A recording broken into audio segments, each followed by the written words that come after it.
after the war, when Jews moved to the suburbs, there was really almost a flood toward conservative Judaism.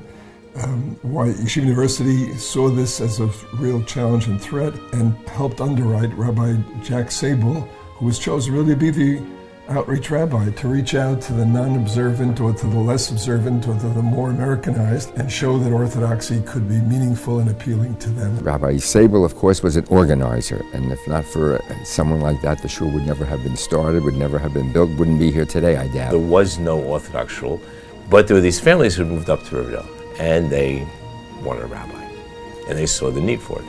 It was a big enough event that the week of the dedication of the new building, Averell Harriman, who was governor of New York, started it on Sunday and gave the address.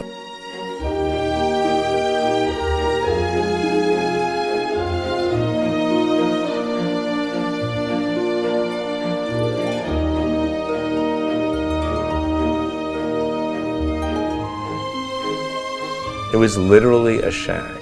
And we would daven in the shack, and my father would come and he would polish the benches and sweep the floor Friday afternoon. In the early years, because of the small number of Orthodox Jews that were in the community, it was difficult getting a minyan here in the morning, for a weekday morning. And Rabbi Sable asked for volunteers to give up one morning a week to come to help make the minyan.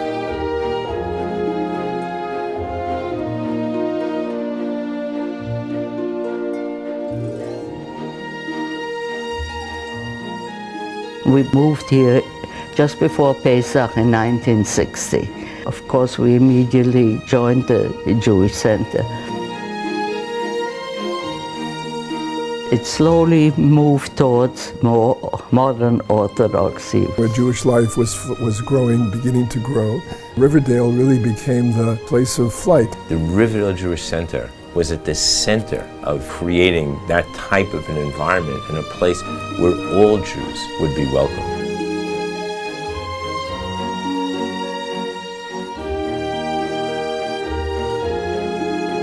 My parents moved to Riverdale in 1958. My father was the first chazan of the shul. My father went beyond his job description here. He wasn't just a chazan. He taught in the Hebrew school. He was involved in life cycles of everybody in the shul. Riverdale Jewish Center saw itself as a community responsible not just for prayers and things like that. Sense of a broad community, I think, has always been a very special feature.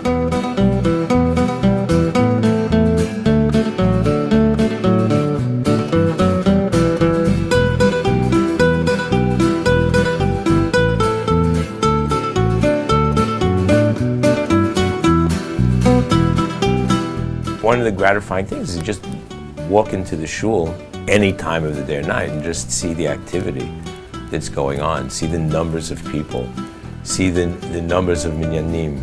I think there's a higher level of involvement. In other words, to people who the shul is the center of their lives. The shul is growing. It's growing by itself, and it's growing with the people who are involved with it. I'm very happy with what has developed here. It's a very exciting place to be.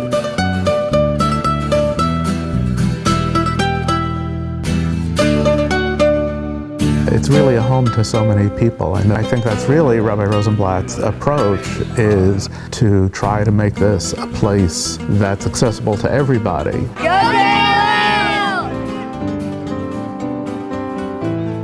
Kosher Little League. The shul is the epicenter of our community and our lives here in Riverdale. The Kosher League in those days wasn't just Riverdale, because there were many shuls in the Bronx. It was done specifically because they didn't want their children who were going to the public schools to have to play ball on Shabbat. They wanted them to be in Jewish congregation. RJC has such a richness of offerings in the area of learning. That light is on in the Beis Medrash, almost 24/7. And I think Rabbi Rosenblatt had made a major contribution in that area. And certainly having the Yoetzet Halacha as a wonderful Yoetzet Halacha, I think RJC was a pioneer in this. You have the best educated, most informed, best read people in the world here. When Helen and I moved here, there were very few young people here. And now it's just delightful to see. We have a special minyan here that's just for young couples. We started in the 9 o'clock minyan, as most young couples do. We didn't expect to stay more than a few years, but we found a home here. I really love the RJC because, among other things, it is a true multi-generational synagogue. In my years here, I have met the Jewish people of the 20th and now the 21st century. That opportunity to see the old and the young, that just feels like a great privilege. From the very beginning, it was old and young. We had Holocaust survivors, older and younger, and somehow they all meshed.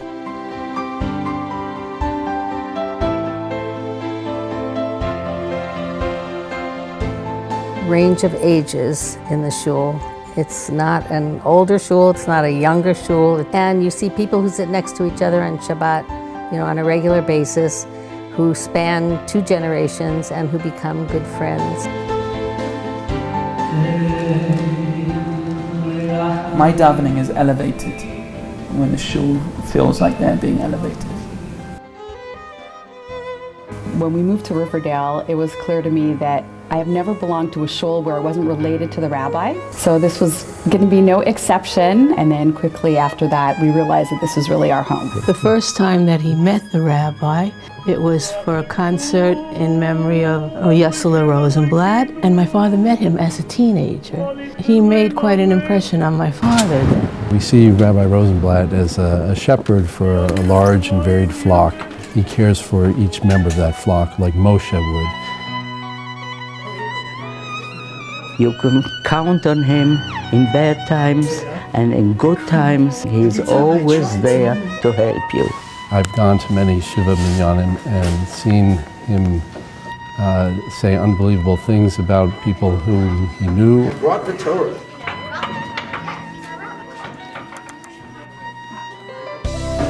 Okay, my dear. He checks his ego at the door. To be rabbi of such a prominent congregation, to have so many minyanim going on at once, to have the self-confidence and comfort, he is my rabbi, he is my friend. He has a wonderful way with young people. They all love him because he cares. He doesn't scare young people away. He made them aware of what is important and what is not. To tell the story of the goodness and greatness of God. I think Rabbi Rosenblatt has a unique ability to empathize with other people.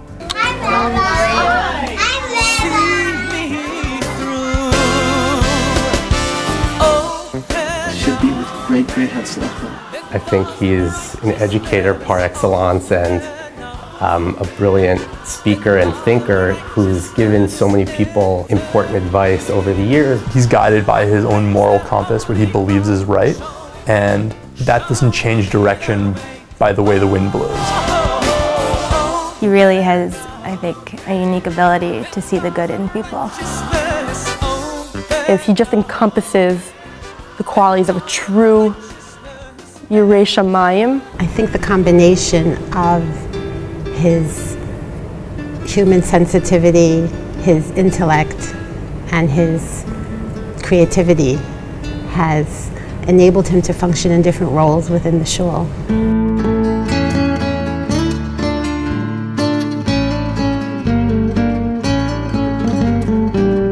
A big part of the strength of Rabbi Rosenblatt is Tzipora. Tzipora has incredible grace. The gift to the shul was that she was naturally herself, a powerful model for the community. She is soft-spoken, but is a powerhouse in the way she supports him and the way she supports the community and is there for everybody. Well, if you ever need to ask her something, she's always there for you. I'd say it's absolutely a partnership. For as little as my mom does things publicly, she is absolutely an integral part of many important situations. Well, my mom is the most modest person I've ever met. The kinds of people who have come through our home and through the shul, it's just a huge variety, and my parents have always found a way to connect to each and all of them and make them feel comfortable. And I think that's something that my siblings and I have really internalized.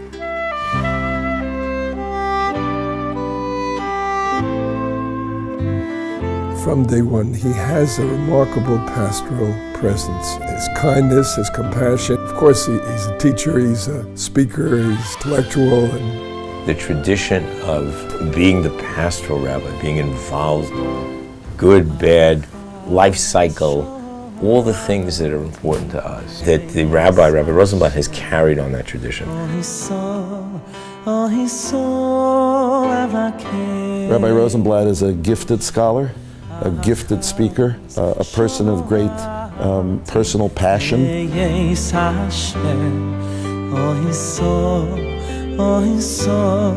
Then I come to the Beis Medrash.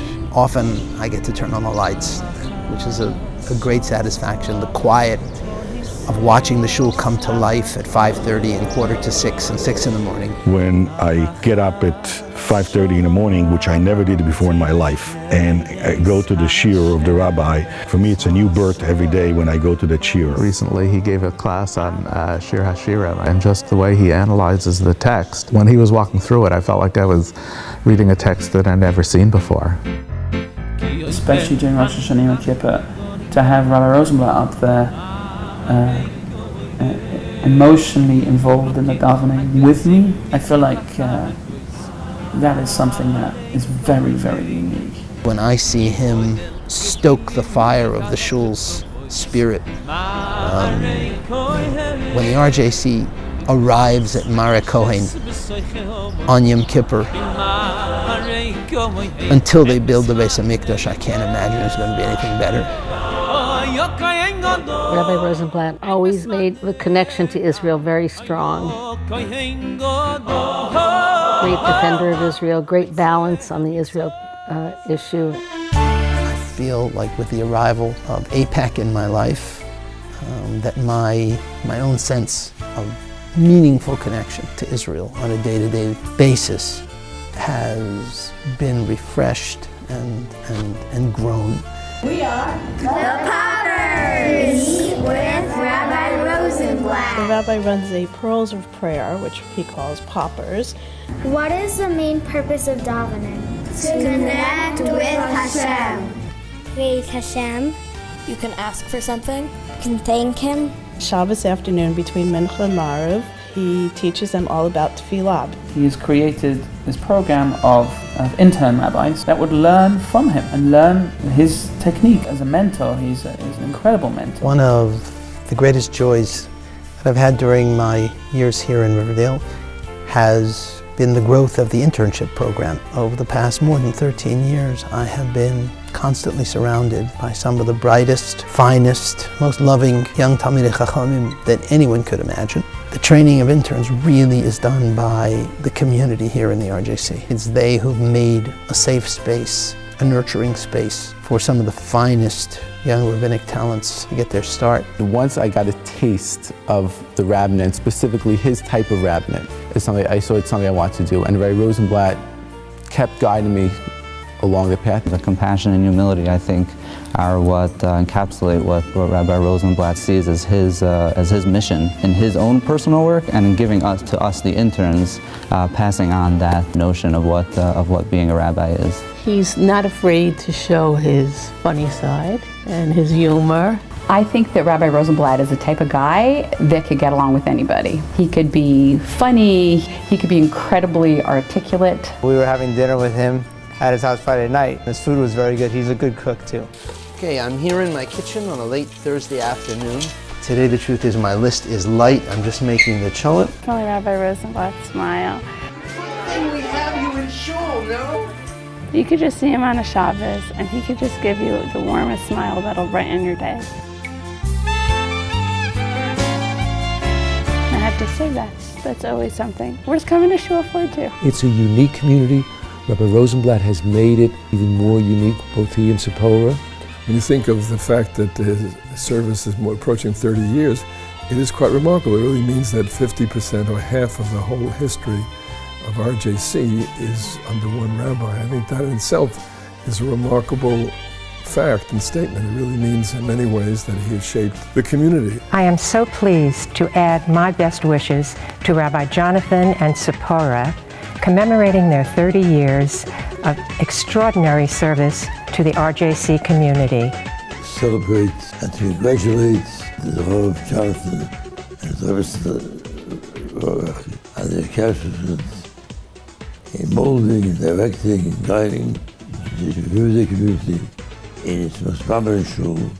Jonathan, your rabbinate is a rabbinate where your soul is overflowing. It spills over with love of people. And so I bless you, Jonathan, that you continue to being a giver to your community, to your family, to Am Yisrael. The shul should continue to grow, mechayel el chayel, from strength to strength.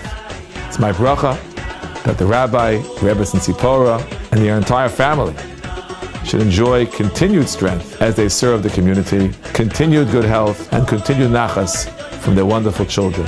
Mazel tov. I love Rabbi Rosenblatt with all my heart.